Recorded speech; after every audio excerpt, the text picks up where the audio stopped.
సిటీలో ప్లాట్ కొనండి. ఫ్యూచర్ లో మీరు కోటీశ్వర్లుగా మారే అవకాశం కోసం వెంటనే మాకు కాల్ చేయండి. నమస్కారం. కార్తీక పురాణం 18వ రోజు పారాయణలోకి వచ్చాం. ఈరోజు సంకటహర చతుర్థి ఉందండి. ఎవరైనా సంకటహర చతుర్థి చేసుకునే అలవాటు ఉన్నవాళ్ళు పగలు ఉపవాసం చేసుకుని సాయంకాలం గణపతి ఆరాధన ముగించుకుని చుక్కలను చూశాక, చూడకపోయినానండి చీకటి పడ్డాక భోజనం చేసే విధానం నడుస్తుంది. ఎవరైనా చేయదలుచుకున్న వాళ్ళు చేసుకోవచ్చు. అయితే ముందు రోజు మనం సోమవారం ఉపవాసం ఉన్నాం. ఈరోజు కూడా ఉపవాసం ఉండగలరో లేదో మీ ఏర్పాట్లు చూసుకోండి. అయితే ఇది ఎక్కడ దాకా వచ్చాం మనం? నారద మహర్షి పృథు చక్రవర్తి మాట్లాడుకుంటున్న దాని గురించి చెప్తున్నాం అనమాట. నారదుడు చెప్పిందంతా విన్న పృథు చక్రవర్తి, ఓ దేవర్షి, కార్తీక మాసపు గొప్పతనాన్ని వివరించి నన్ను ధన్యుణ్ణి చేసావు. అదేవిధంగా స్నానాది విధులని, ఉద్యాపన విధిని కూడా యథావిధిగా తెలియజేయవలసిందే అని కోరగా నారద మహాముని ఇలా చెప్పటం మొదలుపెట్టాడు. మహారాజా, ఈ కార్తీక వ్రతాన్ని ఆశ్వయుజ శుద్ధ ఏకాదశి నాడే ప్రారంభించాలి. దీని లెక్క ఏంటంటేనండి, సూర్యుడు తులారాశిలో ప్రవేశించటం అనే లెక్కలోనే ఇది చెప్పబడుతోంది. ఇప్పుడు ఆ కార్తీక శుద్ధ ఏకాదశి నాడు అంటే ఇప్పుడు ఈ లెక్క మనం ఇప్పుడు రోజువారీ వాడుతున్నటువంటి లెక్కలో లాగా ఉండదు. ఇది కొంచెం తేడాగా ఉంటుంది. మనకి కార్తీక మాసం ప్రారంభంతో మనం వ్రతం మొదలు పెట్టుకుంటాం కదా, వీళ్ళు ఆశ్వయుజ మాసంలోనే చెప్తున్నారనమాట. విధానం మనం ఇది పాటించినా పాటించకపోయినా పురాణంలో ఉన్నది మాత్రమే చెప్తాం. ఎందుకంటే సూర్యుడు తులారాశిలో ఎప్పుడు ప్రవేశిస్తాడు? ఇంచుమించుగా ఆశ్వయుజం సగపడి అయిపోయిన తర్వాత ప్రవేశిస్తాడు. ఆ సూర్య ప్రవేశానికి ముందు నుంచే ఇది చేయబడుతోందన్నమాట. ముఖమార్జనం చేయని వారికి మంత్రాలు పట్టివ్వవు కాబట్టి ముఖమును జిహ్వను శుభ్రంగా ఉంచుకోవాలి. ఆయుర్బలం యశోవర్చ ప్రజా వసూనిచ బ్రహ్మప్రజ్ఞాంచ మేధాంచ త్వన్నోదేహి వనస్పతే అని మంత్రం పఠిస్తూ ఏదైనా వనస్పతితోటి పళ్ళు తోముకోవాలటండి. అంటే కార్తీక వ్రతాచరణ అనేది విశేషంగా పూర్వకాలంలో ఆచరించేవాళ్ళు. వీళ్ళు ఏ వస్తువులు వాడాలి, ఏమి తినాలి, ఏమి తినకూడదు అనేది ఒక ప్రత్యేకమైన నియమాలు ఉన్నాయండి. పురాణం ప్రకారం తెలుసుకోబోతున్నాం. మన వైపు అంతా కూడా దొరుకుతుంది. దాని పేరు ఏమిటో జ్ఞాపకం రావట్లేదు నాకు. ఎవరికైనా గుర్తొస్తే మెసేజ్లు పెట్టండి. మీరు పళ్ళు తోముకోవడానికి వాడుకుంటాం. ఈ పళ్ళు తోమ ఎందుకు? అలా వనస్పతితో వేపతో అయినా పళ్ళు తోముకోవచ్చు, వేపలతోటైనా, లేదా ఏదైనా వనస్పతితోటి మూలికలతోటి దంతమార్జనం చేసుకోవాలట. దంతధావనం చేయాలి. క్షయతిథుల్లోనూ ఉపవాస దినాల్లోనూ పాడ్యమి, అమావాస్య, నవమి, సప్తమి, కృష్ణపక్ష సప్తమి, సూర్యచంద్ర గ్రహణాలు ఈ వేళల్లో దంతధావనం చేయకూడదు. దంతధావనం చేయకూడని తిథులు కూడా కొన్ని ఉన్నాయట. అక్కడి నుంచి ఈ కొన్ని చెట్ల పుల్లలు ఏమేమి చెప్పారు? ముళ్ళ చెట్లు, పత్తి, వావిలి, మోదుగా, మర్రి, ఆముదం చెట్ల యొక్క పుల్లలతోటి దంతధావనం చేసుకోకూడదు. తుమ్మ పుల్లలతోటి కూడా పళ్ళు తోముకుంటారండి. నాకు తెలుసు, మా ఊళ్ళల్లో వాడతారు. వేపుల్ల, తుమ్మ పుల్ల అంటారు. అయితే దంతధావనం తర్వాత భక్తి నిర్మల బుద్ధి కలవాడే గంధ పుష్పతాంబూలాదాలను గ్రహించి శివాలయానికి కానీ విష్ణువాలయానికి కానీ వెళ్ళి అక్కడ దైవతాలకు అర్ఘ్యపాత్యాది ఉపచారాలను ఆచరించి స్తోత్ర నమస్కారాలు సమర్పించి నృత్య గీత వాద్యాది సేవలను అందజేయాలి. దేవాలయంలోని గాయకులు, నర్తకులు, తాళమృదంగాది వాద్య విశేష విద్వాంసులు వీరందరినీ విష్ణు స్వరూపులుగా భావించి పుష్పతాంబూలాదులతోటి అర్చించాలి. కృతయుగంలో యజ్ఞము, ద్వాపరంలో దానము భగవత్ప్రీతికరాలు కాగా ఈ కలియుగంలో భక్తియుక్తమైనటువంటి సంకీర్తనం ఒక్కటే భగవంతునికి సంతోషాన్ని కలిగిస్తుంది. హరిహర, దుర్గా, గణేష, సూర్యారాధనలకు ఉపయోగించకూడని పువ్వులు. ఏమిటి ఆ పువ్వులు? ఏమిటి? ఏ పువ్వులు వాడచ్చు, ఏ పువ్వులు వాడకూడదు, ఎలాంటి దండలు మెల్లో వేయాలి, ఎలాంటి దండలని సమర్పించాలి, పుష్పమాలిక సమర్పణం ఏది చేయాలి, ఏ పువ్వులతోటి అర్చించాలి అనే ప్రశ్నకి చెప్తున్నారు. దిరిసెన, ఉమ్మెత్త, గిరిమల్లి, మల్లి, బూరుగా, జిల్లేడు, కొండగోగు వీటి పుష్పాలు కానీ తెల్లటి అక్షతలు కానీ విష్ణువుని పూజించటానికి పనికిరావు. తెల్లటి అక్షతలు ఎప్పుడు వాడతామండి? మనం అక్షతలు అంటే పసుపువి కొంచెం నెయ్యో నూనె వేసి కలుపుతాం కదా, అంటే కాదండి. శివారాధన చేసేటప్పుడు రుద్రాభిషేకాలకి వాటికి ధవళాక్షతలు వాడడం ఒక విధానంగా కనపడుతుంది. అయితే అదేవిధంగా జపాకుసుమాలు అంటే మందార పూలు, మొల్ల పుష్పాలు, దిరిసిన పూలు, బండి గురువింద, మాలతి పుష్పాలు ఈశ్వరుని పూజించడానికి తగవు. ఎవరైతే సిరి సంపదలు కావాలనుకుంటారో అటువంటి వాళ్ళు తులసి దళాలతో వినాయకుడిని, గరికతో దుర్గాదేవిని, అవిసె పువ్వులతో సూర్యుడిని పూజించకూడదు. తులసి దళాన్ని గణపతికి ఒకసారి సమర్పిస్తామండి, సంవత్సరంలో ఒక్కసారి. అది ఎప్పుడు చేస్తాము? వినాయక చవితి అప్పుడు ఏకవింశతి పత్రాల్లో తులసి పత్రం సమర్పయామి ఉంటుంది, ఒక్కసారి అంతే. దుర్గాదేవిని గరికతోటి పూజించకూడదు, ఆమెకి పుష్ప పూజ చేయాలి. అవిసె పువ్వులతో సూర్యుడిని పూజించద్దు. ఏ ఏ దేవతలకు ఏ ఏ పువ్వులు శ్రేష్టమైనవో వాటితోటే పూజించాలి.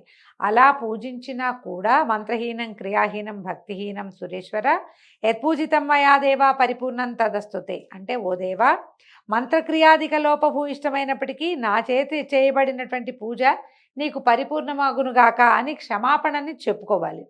ఆ పిదప దైవానికి ప్రదక్షిణ నమస్కారాదులు ఆచరించి పునః క్షమాపణలు చెప్పుకుని నృత్యగానాది ఉపచారాలతో పూజను పరిసమాప్తి చేయాలి.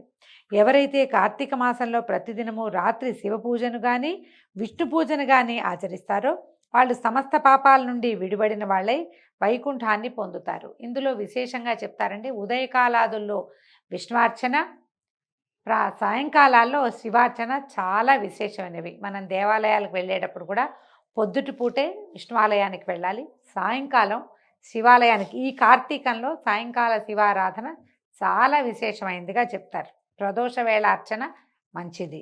నారదుడు ఇంకా చెప్తున్నాడు, ఓ రాజా మరింత వివరంగా చెప్తాను విను. వ్రతస్థుడు అంటే ఎవరైతే కార్తీక వ్రతం చేయదలుచుకున్నారో వాళ్ళు, ఓవేళ మనం నెలంతా చేయకపోతే ఏ ఏ పర్వదినాల్లో మనం చేయదలుచుకున్నామో వాళ్ళకు కూడా ఇది చెప్తున్నారనమాట. మరో 2 గడియలో తెల్లవారుతుందనగా నిద్రలేచి శుచి అయి నువ్వులు దర్భలు అక్షతలు పువ్వులు గంధము తీసుకుని నది వద్దకు వెళ్ళాలి. చెరువులలో కానీ దైవ నిర్మిత జలాశయాలలో కానీ నదులలో కానీ సాగర సంగమాలలో కానీ స్నానం చేస్తే ఒకదానికంటే ఒకటి 10 రెట్ల పుణ్యాన్ని ఇస్తుంది. చెరువులో, మన ఊరి చెరువు ఉంటే చెరువైనా లక్షణంగా చేయొచ్చండి, చెరువు కూడా మంచిదే. ఇంకా ఇంకా అధికం ఫలం, మనం ఇంకా కాస్త బాగా పెద్ద వాటిలలో చేయగలిగితే అది ఇంకా మంచిది. ఏ పుణ్యతీర్థంలో స్నానం చేసినా అందుకు 10 రెట్లు ఫలితం కలుగుతుంది. ముందుగా విష్ణువుని స్మరించి స్నాన సంకల్పం చేసి దేవతలకి అర్ఘ్యాన్ని ఇవ్వాలి. నమఃకమలనాభాయ నమస్తే జలశాయినే నమస్తే హృషికేశ గృహాణార్ఘ్యం నమోస్తుతే అని ఈ విధంగా చెప్తూ స్వామికి ఆ అర్ఘ్యం ఇచ్చి దైవధ్యాన నమస్కారాదులను చేసి, ఓ దామోదర, ఈ జలమందు స్నానం చేయటానికి ప్రయత్నిస్తున్నాము, నీ అనుగ్రహం వల్ల నా పాపాలన్నీ నశించిపోవునుగాక. హే రాధారమణ విష్ణు, కార్తీక వ్రత స్నాతుని అవుతున్నటువంటి నా అర్ఘ్యాన్ని స్వీకరించుదుగాక అని పరిపరి విధాలుగా ప్రార్థించాలట విష్ణువుని. స్నాన విధి ఏం చేయాలి? ఇలా వ్రతస్థుడు గంగా విష్ణు శివ సూర్యులను స్మరించి నాభిలోతు వరకు నీటిలో దిగి యథావిధిగా స్నానం చేయాలి. గృహస్థులు ఉసిరికపప్పు నువ్వుల చూర్ణంతో, యతులు తులసి యొక్క మొదలి మన్నుతోటి స్నానం చేయాలి. ఇప్పుడు మనం కనుక సాధారణంగా మనలాంటి వాళ్ళు స్నానానికి వెళ్తే ఉసిరికపప్పు నువ్వులు చూర్ణం సబ్బులు పెట్టి రుద్దుకోకూడదండి. నదీ స్నానం చెరువులో స్నానం చేసేటప్పుడు సబ్బు వాడరాదు. నువ్వులు తులసి పొడి ఉసిరికపప్పు ఏముంది, మన ఇంట్లో ఎండబెట్టుకుంటే ఉంటుంది. లేదు, మన బజార్లలో దొరుకుతుందండి, ఆయుర్వేదం కొట్లలో చక్కగా ఉసిరిక పొడి దొరికేస్తుంది. ఆమ్లా పౌడర్ అడిగితే ఇస్తాడు. దాంట్లో కొంచెం నువ్వులు గ్రైండ్ చేసి అది ఇంత పొడి ఇది కలుపుకుంటే స్కిన్ కూడా చాలా మంచిదండి. ఈ సీజన్లో ఉసిరిక పొడితో ఒళ్ళుదోముకుంటే స్కిన్ చాలా బాగుంటుంది, ఫ్లాలెస్గా అవుతుంది, మచ్చలు తగ్గిపోతాయి. ప్రయత్నం చేసి చూడండి. నదీ స్నానానికి వెళ్ళేటప్పుడు సబ్బు షాంపూ తీసుకెళ్ళొద్దు.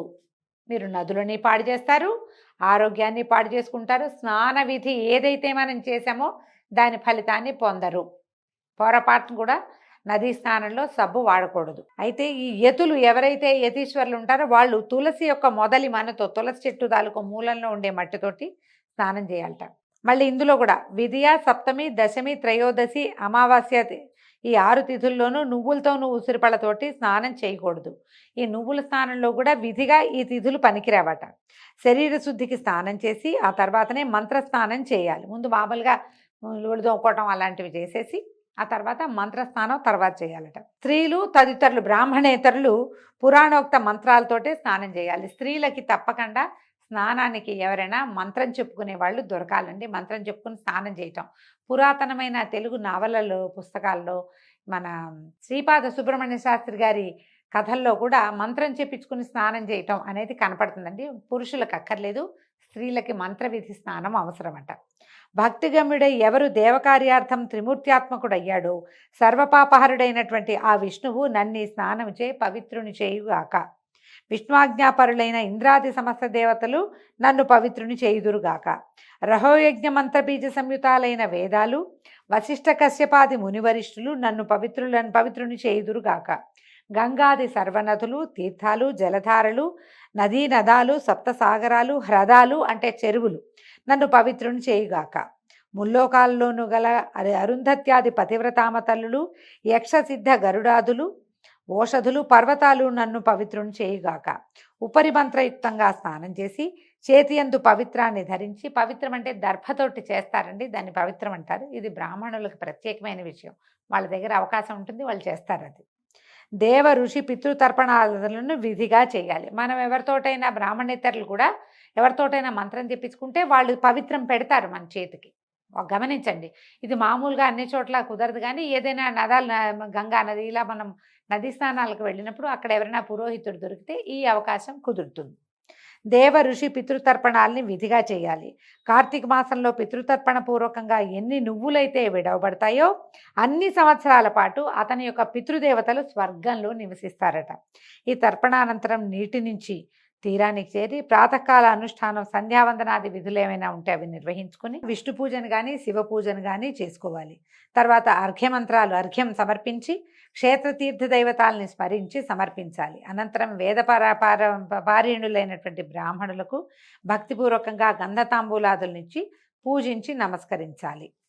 కుడిపాదమందు సర్వతీర్థములు, ముఖమందు చతుర్వేదములు, అవయవములందు సర్వదేవతలతోటి అలరారే బ్రాహ్మణ పూజ వలన పవిత్రుడనవుతున్నాను అని చెప్పుకోవాలి. అటు పిమ్మట కార్తీక వ్రతస్థుడు హరిప్రియమైనటువంటి తులసికి ప్రదక్షిణమాచరించి దేవతలచే నిర్మింపబడి మునులచే పూజింపబడిన విష్ణుప్రేయసివగువో తులసి, నీకు చేస్తున్న ఈ నమస్కారము నా పాపములను నశింపచేయగాక అని నమస్కారం చేసుకోవాలి. తదుపరి అంటే తులసి పూజ చాలా విశేషంగా కార్తీకంలో కనపడుతుందండి. మన ఇంట్లో తులసి చెట్టు ఉంటే ఈ కుండీని తాకి, మూలను తాకి నమస్కారం చేసుకుంటే మంచిది. ఒకవేళ ప్రదక్షిణ చేసే అవకాశం బృందావనం మధ్యలో ఉంది, ప్రదక్షిణ మార్గం కుదురుతుందంటే ప్రదక్షిణ పురుషులు కూడా చేస్తే మంచిదండి. ఈ కాలంలో చాలా విశేషమని చెప్తున్నారు. తదుపరి స్థిరబుద్ధి కలవాడై హరికథ పురాణ శ్రవణాదుల్లో పాల్గొనాలి. ఇప్పుడు నేను చెప్పినట్టుగా ఏ భక్తులైతే ఆచరిస్తారో వాళ్ళు తప్పనిసరిగా దైవ సాలోక్యాన్ని పొందుతారు. సమస్త రోగహారకము, పాపమారకము, సద్బుద్ధిదాయకము, పుత్రపౌత్ర ధనప్రదము, ముక్తికారకము, విష్ణుప్రీతికరము అయినటువంటి కార్తీక వ్రతాన్ని మించింది కలియుగంలో మరొకటి లేదని నారద మహాముని పృథు చక్రవర్తికి తెలియజేస్తున్నాడని సూత మహాముని చెప్తున్నారండి. దీంతో 18వ రోజు పారాయణ పూర్తయింది. రేపు ఉదయం 19వ రోజు పారాయణలో కలుసుకుందాము. నమస్కారం.